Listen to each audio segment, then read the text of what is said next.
Dale. Selmanovich sí entra, que la vamos a ver hoy.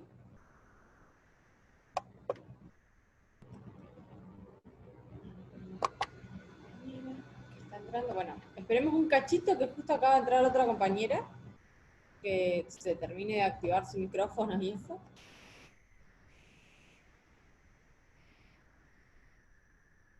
Esto, patologización de las infancias, capaz que tiene un nombre difícil o raro, y es básicamente el hecho de convertir en problemas médicos o psicológicos. Me voy a sacar la cámara porque me veo trabada y me desconcentro.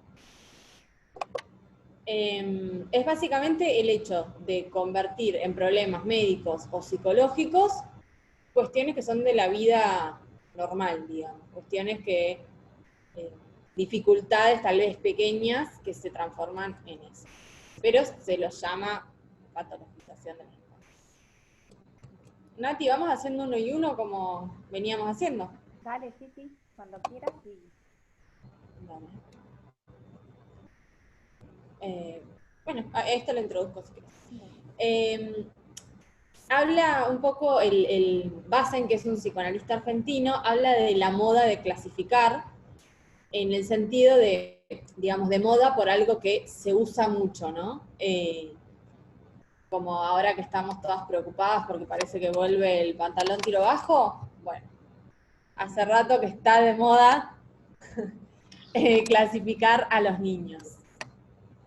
Y, digamos, ¿según qué? Según parámetros de normalidad. Sabemos que la normalidad, o sea, tiene que ver con una curva, pero no es algo que incluya a todos, sino que es lo que se supone que pasa más seguido.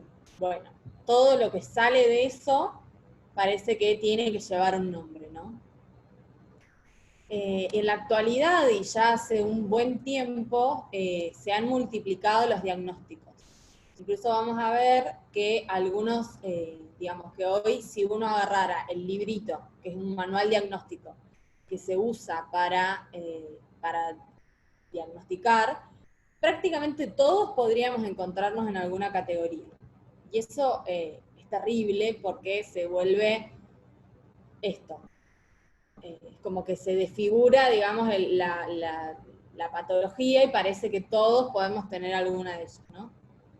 Y digamos, uno de los problemas más graves es que estas cosas se suelen tratar no siempre de la manera correcta, digamos, con un tratamiento interdisciplinario tal vez, sino que muchas veces se diagnostica un neurólogo o un psiquiatra y la opción más fácil, por decirlo de alguna manera, es la medicación.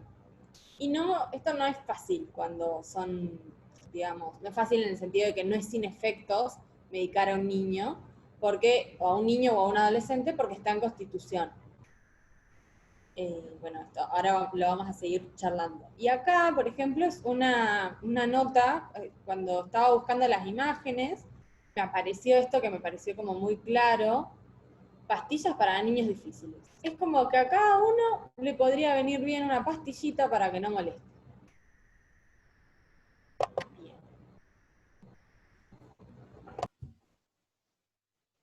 Bien. Bien. ¿Me escuchan? Te Hola. Escucha escuchamos muy súper bajo. bajito, Nati. Eso. A ver ahora, ay, no sé qué. Ya toqué todas las formas, no se escucha. A los gritos. Bien. ¿Qué problema me está? Ay, perdón, estoy muy torpe hoy. Ahí Yo soy muy suave. Uy. Medicalización. Bueno, ¿qué problema genera la medicalización de las infancias? Creer que cualquier conducta distinta a lo esperado puede ser normalizada. eh, de medicar a los niños. Totalmente, acá dicen como la tendencia de hoy de medicar a niños hiperactivos, cualquier conducta distinta es ponderada como deficiente. Eh, bueno, me parece importante esto de, hay niños que no tengo forma de, Yo, si no las leo yo, no tengo problema, pero como para que, no sé cómo podemos hacer. Sí, toqué toda la configuración de los audios y ninguna dio efecto. Al mango el volumen, esa es una buena idea también. Yo lo tengo fuerte y me cuesta. Sí, es el auricular, pero tengo otras clases en la misma casa, viva el aislamiento. Entonces estamos aislados, se escucha de los dos lados, ambos con auriculares. ¿Se escucha igualmente algo?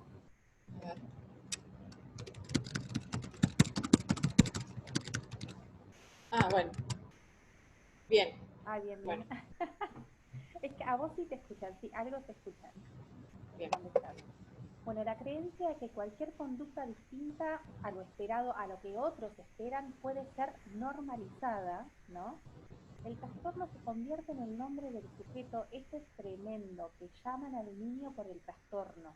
O sea que no es una persona que, no es una persona primero, con un nombre, una identidad, y en posterior una dificultad que puede atrasarle o condicionar el proceso de aprendizaje, sino que directamente es ese síntoma.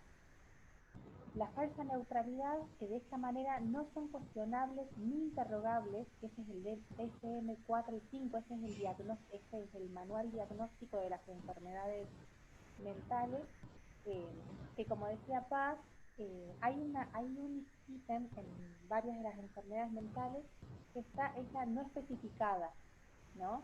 Ese ítem tan gris nos mete a todos nosotros en esa patología mental, ¿no? Y como está escrito ahí, es un manual hegemónico, o sea, tiene criterio científico en teoría y nos nombra directamente. Cuando nos encontramos en ese diagnóstico, automáticamente nos nombra sin posibilidad de crítica.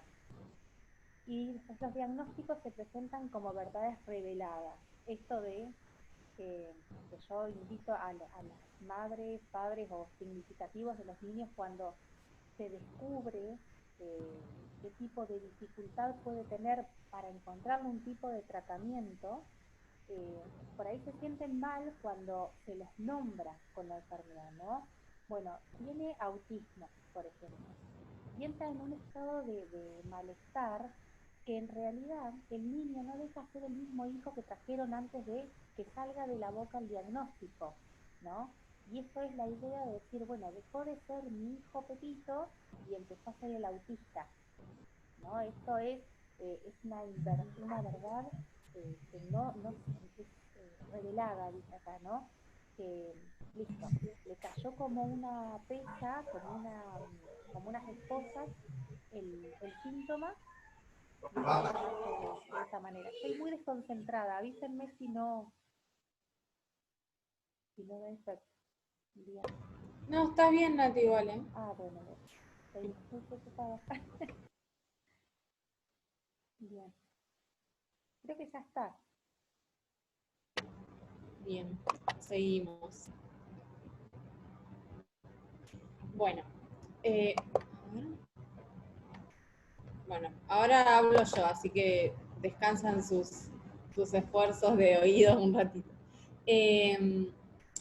Una cosa que es importante de esto del DSM, sea el 4 o el 5, son libros, digamos, que se estudian tanto en psicología como en psiquiatría, que se usan en todo el mundo y en realidad están pensados para que tienen ciertos códigos para que la gente, digamos, un psicólogo se entienda con otro. Digamos, en sí no es un libro que esté mal. Obviamente hay que ordenar lo que pasa. El tema es que lo que suele dejar afuera es la subjetividad. Por eso acá la pregunta. ¿Y la subjetividad qué hacemos? Una digamos, de las características que tiene este manual es que parece que todo termina reduciéndose, digamos, todo malestar del sujeto parece reducirse a una dificultad en la neurotransmisión, digamos. Seguramente han escuchado en televisión incluso explicar fenómenos como el amor, por decir algo sumamente abstracto, explicados por si hay más o menos serotonina. Y no todo puede ser explicado desde ese lugar.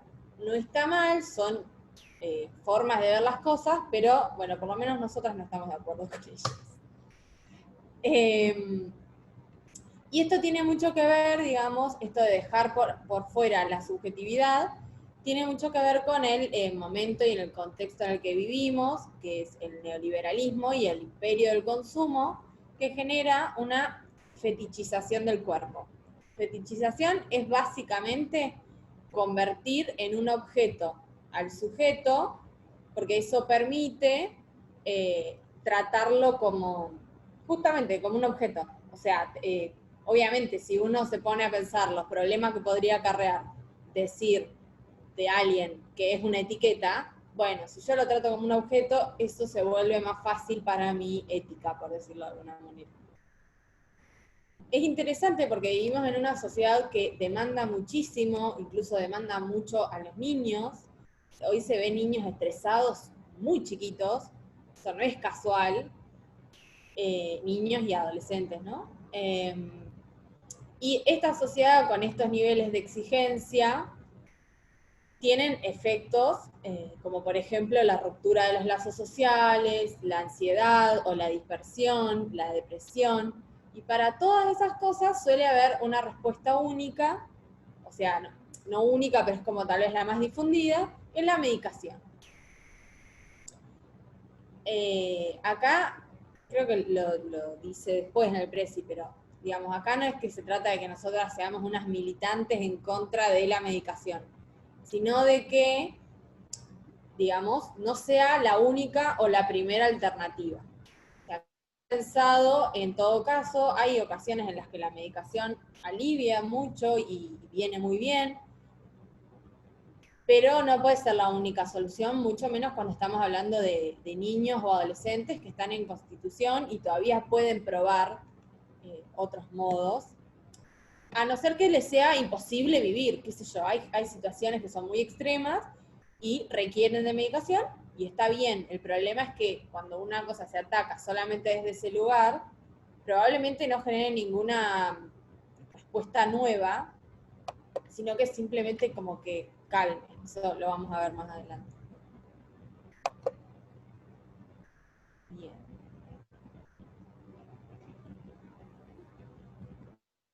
Me arriesgué, ¿se escucha un poco mejor? Bien, si escuchan una voz, no son esquizofrénicos. Ah, bueno, bueno.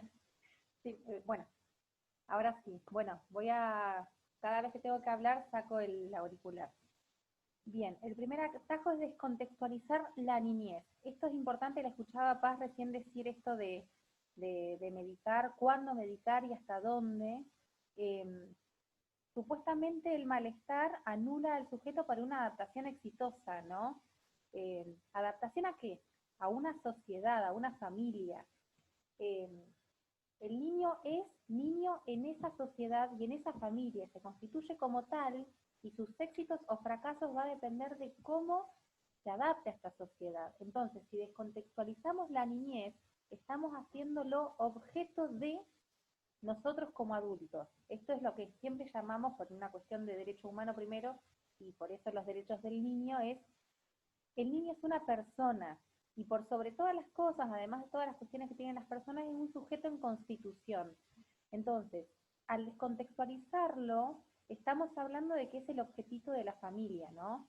Y acá dice que las modificaciones histórico-culturales en lo familiar eh, han afectado, ¿no? No lo dice la femina, pero sabemos bien que los principios y los valores que regulan a la sociedad de hoy y por ende que se filtran en la familia y también en el discurso hacia los sujetos, afecta a este pequeño ser en constitución, más que cualquier otro, y lo vamos a ver más ahora en adelante con Selmanovich. Pero bueno, las condiciones contextuales, sociales, económicas, laborales y demás, afectan directamente a la constitución de este niño. Entonces, dice que hay distintos padecimientos y modos de subjetivación hoy, ¿no? Modos de subjetivación es cómo constituimos, cómo nos constituimos como sujetos en esta sociedad, qué tipo de enunciados tenemos, qué son cuáles leyes, normas, principios, valores nos regulan, ¿no? Y lo que prima hoy es la desorganización, la precariedad y la exigencia de eficiencia, ¿no? Eh, Hoy tenemos que ser productivos. ¿Para qué? Para ganar más dinero, para tener una identidad mucho más exitosa.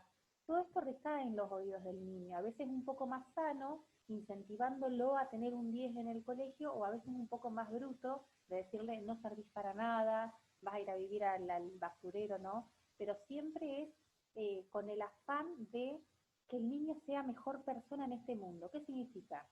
Producir, triunfar, ser mejor. Entonces, esta exigencia y este niño que está intentando, pero que no tiene el contexto de sostén, va a terminar desorganizado, una constitución precaria de su subjetividad, es decir, pero si yo me siento bien saltando una soga o tirándome por el tobogán, ¿por qué tengo que estar aprendiendo italiano y a las 2 horas inglés?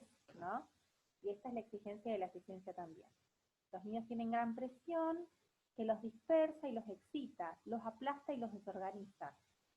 Si nosotros estamos diciendo que los niños son en constitución, los adultos son el camino que emiten el, el norte del mismo, ¿no? Con nuestras palabras. Y acá arrancamos. ¿Cómo se relaciona el malestar infantil con la crisis de autoridad adulta? Gracias, Paz. Nunca mejor largada la filmina. Como decíamos entonces, los adultos determinamos el camino de esos niños. Pero ¿qué pasa cuando los adultos también nos estamos desbordando? ¿Qué queda de ese camino y qué queda de esos niños que supuestamente dependen de nuestras palabras y nuestros principios para constituirse de la manera más exitosa? Ya está. Esto está bueno porque justamente lo vamos a seguir pensando con el texto de Selmanovich, porque a veces se los culpa a los niños, o a los niños o a los jóvenes, como si salieran de un repollo, ¿no? Como si la sociedad que los precede no tuviese algo que ver con sus formas de malestar o sus formas de expresarse en el mundo, ¿no? Otro de los atajos que menciona Bassen es el de las clasificaciones neutralmente tecnocráticas. Tecnocrático significa básicamente el hecho de algo controlado por técnicos, ¿no? Se habla en general de gobiernos tecnocráticos, por ejemplo, cosas así, pero en realidad tiene que ver con que una técnica en realidad lo que hace es recortar un objeto, ¿no? Entonces nos quedamos como solo con esa campana de las cosas. Esto que, bueno, acá sigue en la misma línea, ¿no? Hay una demanda de rendimiento que inevitablemente va a repercutir, digamos, en la escuela.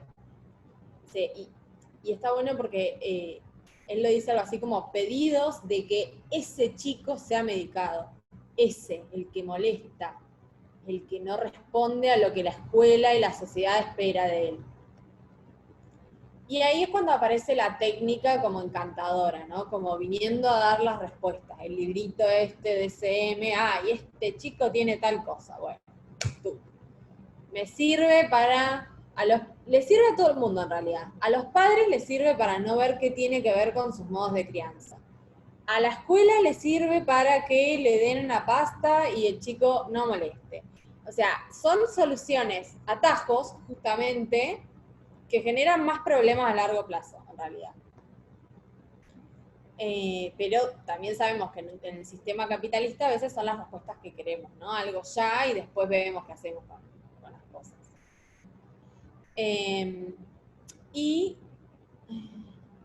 Miren, nos regalaron Zoom para ilimitado hoy. Buenísimo. Cuando estén medio hartos, igual avisen y podemos hacer un corte de 5 minutos. Nos vamos todos al baño o a recalentar el agua y todo eso. Escriban en el chat, Adrián. Sí, es que es re pesado capaz seguir las 2 horas de un tirón. Bueno. Igual, paréntesis, Nati, acordémonos de dejar de grabar y volver a grabar otro, porque si no va a ser imposible de subir a la plataforma. Bueno, esto, acá lo que, además de que aparece esta técnica encantadora y demás, lo que pasa también es que parece que todos los padecimientos o los malestares se abordan desde el mismo lugar, ¿no? O sea, siempre aparece la técnica, que lo que hace es recortar el objeto y como hacernos olvidar de que es un recorte, que no es todo el sujeto eso de lo que se está diciendo. Por otro lado es autoritario, en el sentido de que viene alguien, que bueno, está bien, se formó para eso y demás, pero viene y dice esto es lo que hay que hacer, y que, digamos, el problema es que muchas veces no se busca que, digamos, que esa persona la pase mejor en la vida, básicamente, que es lo que debería importarnos a todos, sobre todo a las personas que trabajamos con salud mental. Sino que lo que se busca es que vuelva a donde sea, porque esto funciona también para un trabajo, ¿no? O sea, para los adultos, ponele. Que vuelva, que se reinserte, que no moleste, que me escuche en el aula, o sea, ese es como uno de los grandes problemas. Y mercantil, porque casualmente el librito este, que tiene todos los trastornos mentales, está asociada a las grandes farmacéuticas estadounidenses. Como saben, nada es casual. Y otro de los temas es que si uno piensa al chico con un F40, porque además son códigos, se nos pasa digamos, vamos perdiendo los adultos que estamos en contacto con esos niños o adolescentes, perdemos la sensibilidad y empezamos a pensar al otro, ya no como, uy, ¿qué le pasará? ¿Qué le está pasando en la casa? ¿Qué será? Y pensar posibilidades, sino pensar más en términos de qué tiene.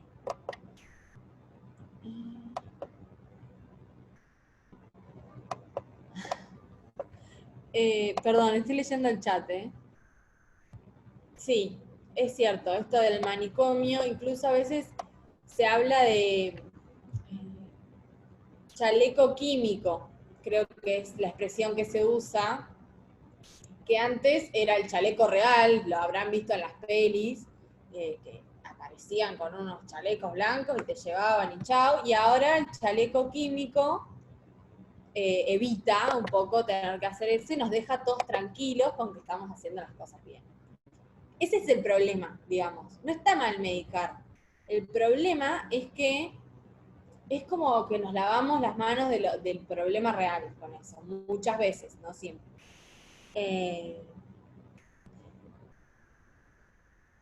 Es que sí, es muy difícil para un chico lidiar con cosas que no puede resolver, porque imagínate que vos, el niño tiene 5 años y ya empieza a escuchar de la madre, mi hijo va a ser médico, mi hijo, o sea, ¿cómo lidia un niño tan chiquito con unos deseos de otros que no puede, a los que no tiene las herramientas para responder? Bueno, se me trabó la compu, así que vamos a esperar un cachito hasta que se destrabe y pueda pasar el coso. Hablaban de la empatía ahí en el chat, ¿no? Creo que Gloria hablaba de la empatía y es algo que se está perdiendo últimamente, pero por las mismas lógicas de relación que se imponen hoy. Hoy lo que sirve es que sea productivo el sujeto. Ahí no hay lugar para la empatía, para detenerse a pensar en el otro, qué es lo que le está pasando, como decía Paz en la filmina esta que explicaba. No hay lugar para eso. Hay padres que ponen sus expectativas o sueños frustrados en los hijos, totalmente. Eh, Hay padres que ponen esto en los hijos y la sociedad misma nos cae en los hombros, pidiéndonos cosas que no podemos. Hoy en día, en la pandemia, bueno, sin ir más lejos, nos encerramos todos en casa y las redes sociales se llenaron de tutoriales de cómo ocupar el tiempo, qué libros leer, qué ejercicios hacer. Eh, Nunca encontramos con uno mismo o con el otro que estaba al lado, ¿no? Siempre para fortalecer el cuerpo, para fortalecer las ideas. O aprovechar el ocio, Exacto. o ser tu casa, que tal vez no, digo, ¿no? Suponiendo que estés dentro de las clases medias y tengas un lindo lugar en el cual quedarte, porque además todos esos tutoriales y modos de vida que es como que la pandemia un poco en ese sentido evidenció las demandas atroces que siempre existieron en la no siempre, pero en esta sociedad que ya venían. Que uno como adulto tiene una amortiguación de decir, bueno, me están exigiendo esto, pero hasta acá puedo. Con la potencia iniciativa que tenemos como adultos, o como mamás o papás o docentes, el exigirle sin conocer que estamos haciendo esto, al chico lo anula, recibe un mensaje crudo, ¿no? Un enunciado de un adulto para un chico es un mensaje crudo que tiene que terminar de procesar de alguna manera. Y muchas veces no puede con el mensaje sin poder simbolizarlo. Me estoy adelantando igual a muchas de las cosas que dice Selmanovic, pero es básicamente esto, partiendo de la empatía. Acá está la próxima filmina, que habla justamente de esto, ¿no? El diagnóstico debería servir para iluminar, pero muchas veces oscurece. Yo diría también, utilizaría la palabra obtura. Obtura la posibilidad del bienestar del sujeto, ¿no? ¿Para qué sirve un diagnóstico si no es para mejorar su condición? A mí me da la sensación de esto que estábamos hablando, de que se medica para que el orden social triunfe y no para que la persona triunfe como sujeto, ¿no? Que el sujeto se tiene que adaptar. ¿A qué se adapta? Al orden social. Bien, la pregunta es, ¿no estamos adaptando el niño al orden social nuestro? Nos invita a pensar también como docentes. Bueno, por algo está en esta asignatura este texto. Entonces, se oscurece cuando se reduce el sujeto al trastorno y se intenta borrar el malestar, ¿no? Bien, tenemos un sujeto que padece, y porque padece lo grita a través de un síntoma. ¿Y qué hacemos los que estamos mirando y somos testigos de ese, no malestar, no somos testigos del malestar, y este texto invita a pensar esto? Somos testigos del síntoma. Hay algo que en él funciona mal, pero me molesta como profesor. Entonces borramos ese malestar y callamos el síntoma, ¿no? El malestar sería las raíces de ese síntoma, y el síntoma es la flor. ¿Nos molesta que sea una flor amarilla? La arrancamos. Bien, pero las raíces siguen estando afectadas. Vamos a seguir dando niños con síntomas, a no ser que le demos una pastilla para que no produzca su forma, ¿no? Para que deje de gritar su malestar. Entonces, borramos al sujeto, borramos al malestar, ¿no? Búsqueda de las causas de todo suceso en lo orgánico. Esto es modelo médico clínico, ¿verdad? No. Medios masivos de comunicación, quise poner. No, está bien. Creo que es esa la sigla. Ah, Me dirán si me equivoqué. no, está bien. Entonces, todo lo reducimos a las manifestaciones sintomáticas. Lo que estamos invitando nosotros es a invitarlos a pensar que ese síntoma es consecuencia de algo previo. Gracias a Dios, porque no todos somos médicos y no todos podemos dar una pastilla. Pero si comprendemos que ese síntoma se desprende por algo, nosotros sí podemos subsanar ese algo, ¿no? Esta es la buena noticia del texto. Ahí estamos. Igual modelo médico clínico también quedaba bárbaro, porque en general son las respuestas que da la medicina. También algunas psicologías, pero bueno. Bueno, otro de los atajos que se mencionan es la medicalización de la infancia, que en realidad esto vendría a ser como todo lo que venimos hablando hasta ahora, ¿no? Y una reflexión importante es que pensemos que los psicofármacos hoy están muy naturalizados. Es algo que estamos acostumbrados a que pase, digamos. No sé en qué momento nos acostumbramos, hay un montón de gente, por suerte, diciendo, che, esto no está tan bueno, pero también es cierto que pasa bastante, realmente, que niños o jóvenes, muy jóvenes, estén medicados. Y acá, esto es un poco lo que les comentaba al principio, que no se trata de decir, está mal medicar, porque en un montón de ocasiones viene bien, si está acompañado de un proceso en el cual la persona, de la edad que fuere, pueda hablar y desplegar algo de lo que le pasa, puede venir muy bien. Puede ser que sea una persona que está con agorafobia y no puede salir de su casa. Entonces, le sirve la medicación, siempre y cuando tenga un lugar en el cual poder hablar de qué le pasa, de por qué no puede salir. Porque si no, lo que pasa es esto, sacás la flor como dice Nati, que nunca había escuchado esa metáfora, pero me encantó, pero lo que le genera digamos, ese síntoma o ese malestar, sigue. Entonces no tiene mucho sentido, es pan para hoy, hambre para mañana. Y acá otra cosa interesante es que los docentes, como somos mediadores de cultura, tenemos un rol importante, porque ahí es, o sea, muchas veces son los docentes los que se dan cuenta que al chico le está pasando algo. Y tampoco va a ser lo mismo si el docente lo ve y dice, che, ¿qué le estará pasando? Que si el docente lo ve y porque escuchó un día en la tele o porque se formó con algo y cree que maneja esa terminología, dice, este chico es ADD. Ahí va a ser la diferencia. ADD deben haber escuchado un montón de chicos que supuestamente tienen ADD, que es básicamente un niño que no puede prestar atención, o sea, prácticamente cualquier niño. Más con la modalidad que tiene la escuela hoy. O sea, le estamos pidiendo a chicos que usan 3 dispositivos a la vez en la vida normal, que están mirando tele, usando el celular y jugando con la tablet, los que tienen acceso a todo eso, que después vayan a la escuela y estén 2 horitas quietos. Y la verdad es que es raro, o sea, en eso la escuela les pide algo diferente de lo que tienen. Es muy probable que no se puedan quedar sentados y que quieran salir a correr por el aula y pegarle un compañerito.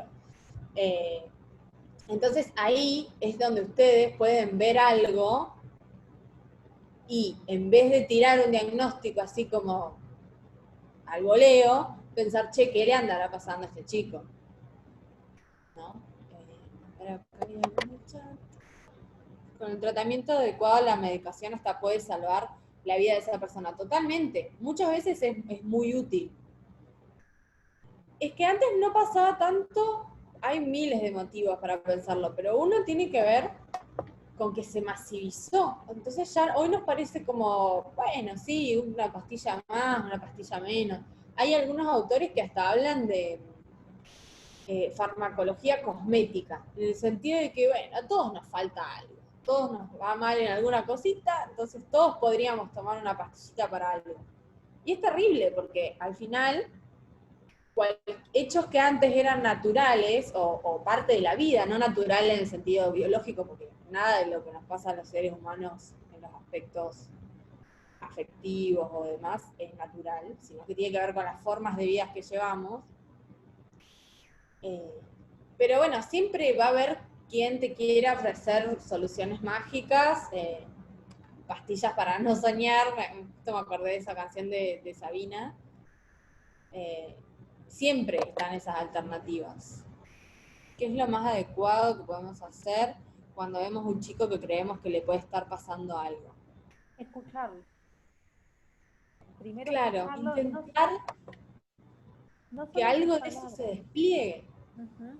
O sea, y no solo en sus palabras. Si el síntoma, insisto, es un grito de ayuda. No solo en los niños, quizás los niños es más fuerte el síntoma porque no tienen tanta capacidad de reflexión sobre sus emociones y acciones y no tienen tantas herramientas para significar lo que está pasando. Entonces lo traducen simbólicamente en un malestar.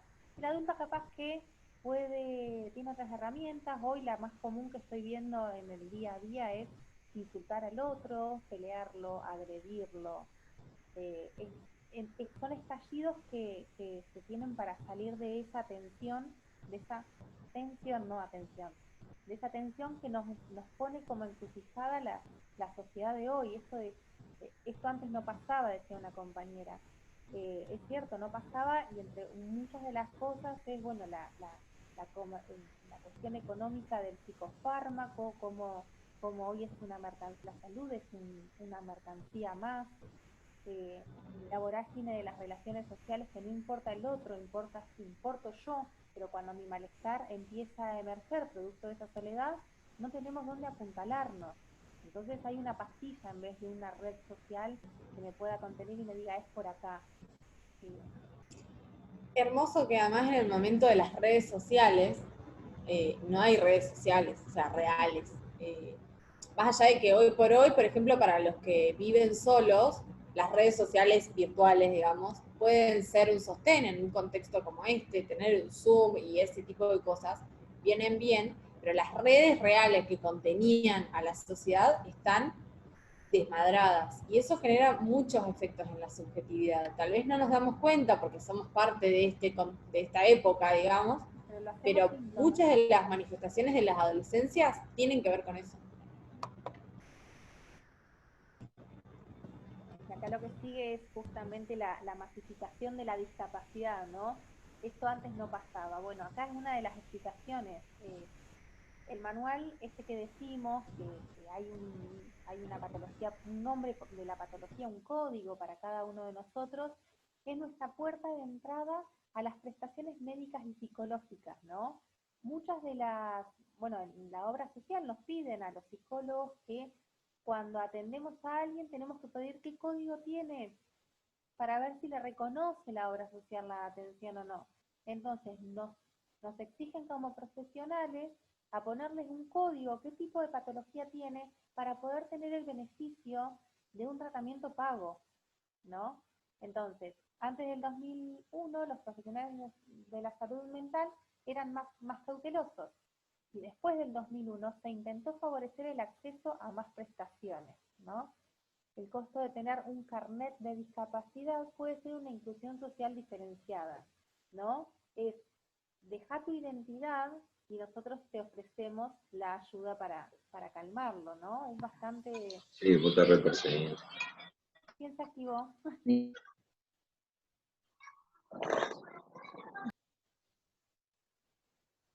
está.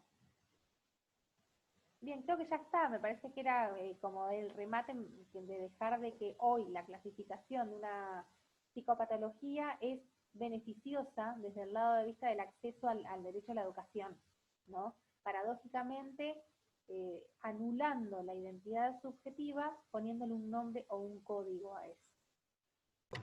Eso lo van a ver un montón en el aula con las MAI. Las MAI, que son las maestras integradoras, muchas veces, es más, si no siempre, se necesita que el chico tenga un carnet de discapacidad para acceder a la MAI, que es sumamente beneficiosa, pero que a veces también tener ese carnet de discapacidad, digamos, no por el carnet, sino por lo que implica que muchas veces se convierte en un rótulo y deja de ser Pedrito para ser el autista, el tal cosa, entonces son como paradojas en las que es difícil, porque por un lado que si lo dejo sin la MAI, claro, se vuelve estigmatizante. Es totalmente estigmatizante. El estigma de Les come el nombre, muchas veces les come el nombre. Creo que en el texto está el ejemplo de la mamá de un nene que dice, es ADD, ya no es mi hijo, es ADD. Entonces, es difícil. Esto de la medicación sin una contención familiar no tiene buenos resultados, apunta a esto, ¿no? Estamos callando el síntoma, estamos callando el grito, el malestar no cesa. Ahora, si ese callar el grito sirve para invitar al chico a dejar de manifestarse de esa manera y darle la energía o canalizarla para una cura a través de una contención, o sea, volver a la fuente, al origen del malestar, si eso emerge producto de las relaciones sociales, de la contención escasa o nula o fallida de ese niño, si callamos el síntoma, que sea para iluminar, como decíamos hoy, no para obturar, no para callarlo en beneficio de uno, sino para trabajar a ver qué fue lo que pasó, empezar a escuchar. Hoy también me acordaba mientras hablaba Paz, que muchas veces siempre en realidad, la medicación tiene que ir acompañada de un tratamiento, porque hay veces que una persona con una depresión severa... Es un poco lo que dice Cintia en el chat, no sé si lo llegaste a leer. No. De la contención Ella familiar. cuenta justo una situación de un chico que estaba con tratamiento, pero no encontraba contención, digamos, en lo social. Y que la gente o la familia niega lo que pasa creyendo que la medicación salva todo, ¿no? Bueno, muchas veces la medicación le da la fuerza a la persona que no tenía, por la depresión que tenía, para saltar por un quinto piso. Por eso digo, la medicación en compañía, siempre en compañía de un tratamiento que apunta a fortalecer las redes y la contención de la persona, va a servir. La medicación simplemente para callar el síntoma lo va a terminar anulando, ya sea simbólica como físicamente, ¿no? Es una muerte subjetiva o biológica, casi con seguridad.